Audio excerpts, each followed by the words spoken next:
pare. Alam mo, titingnan ko lang talaga itong sitwasyon kung si Coach Chot ang makakapagbalik kay Mikey, pwede. Kasi si Coach Chot, ano yan eh, isa lang isipin ni Coach Chot, makakatulong ba to? Hindi. Basketball lang ha, basketball lang pag-uusapan natin ha. Kasi very professional naman yan sila Coach Chot. Titingnan niya, makakatulong? Yes, makakatulong. Makakasira ba ng team? Will he cause distraction? Kaya-kaya nila yan. Ano yun, si Coach Chot, ang daming gera ng pinagdaanan dyan. Sila Jolas, kayang-kaya nila i-diffuse ang situation. Kung kamo walang kibuan, basta you play hard, you play well, you bring the W's, you bring us the bonus. Okay, di ba?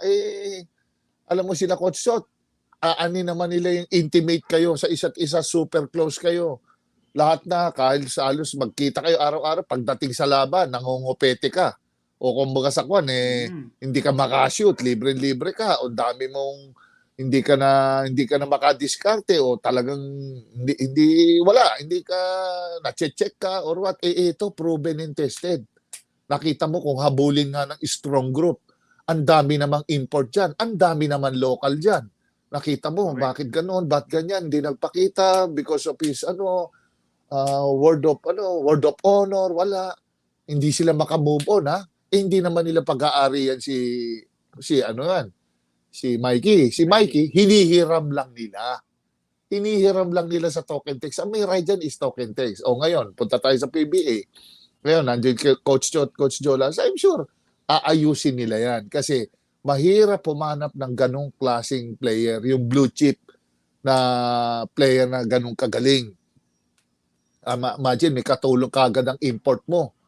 So, yun, maaayos nila Coach maayos nila Coach Jolas, Coach Chochan.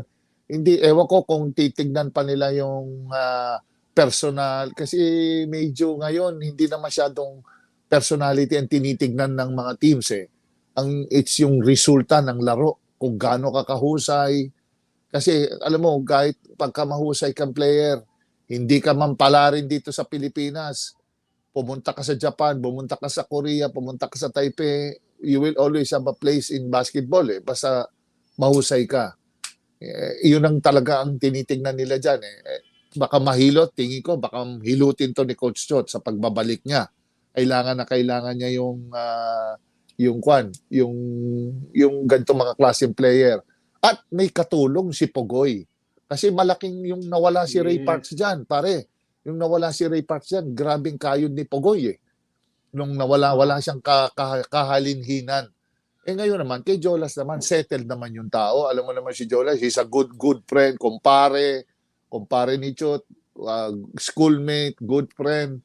Ano ba yan, kumbaga sa kwan, kahit yung mga yan, madali magkasundo naman yan. Team manager, coach, hindi big deal sa kanila yung ganon. Magpalit. Kumbaga sa kwan, grabe ang trust and confidence nila sa bawat isa and tiwala nila sa isa't isa. Talagang matagal yan, nakasama ko rin silang dalawa eh. Kaya hindi problema sa kanila yung magpalit ng posisyon. Hindi sa kanila rin sisira ang posisyon sa haba ng pinagsamahan nila. Ayun, pare, baka meron kang baka may panundot ka pa, pre. Hindi, yun siguro nga baka nga merong si Coach Chot kasi 'di ba yan eh. May kasi si Coach eh, may malambot na approach din man, 'di ba? Si Coach hindi yan si Coach eh. Hindi lang naman siya basketball coach eh. Life coach din yan. Life coach. Mga seminars. Team building. Diba? Team building. Okay. May parlor, pare. May parlor pa. May parlor pa.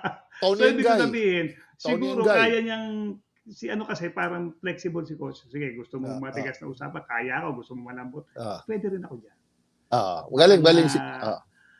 Baka nga, yun ang kanilang nakikitang formula para ma-remedy itong problema kay Mikey Williams. Correct. Agree ako dyan. Maayos nila yan. Para, ako gusto ko rin bumalik tong Mikey para dumami makuhusay sa PBA, pare.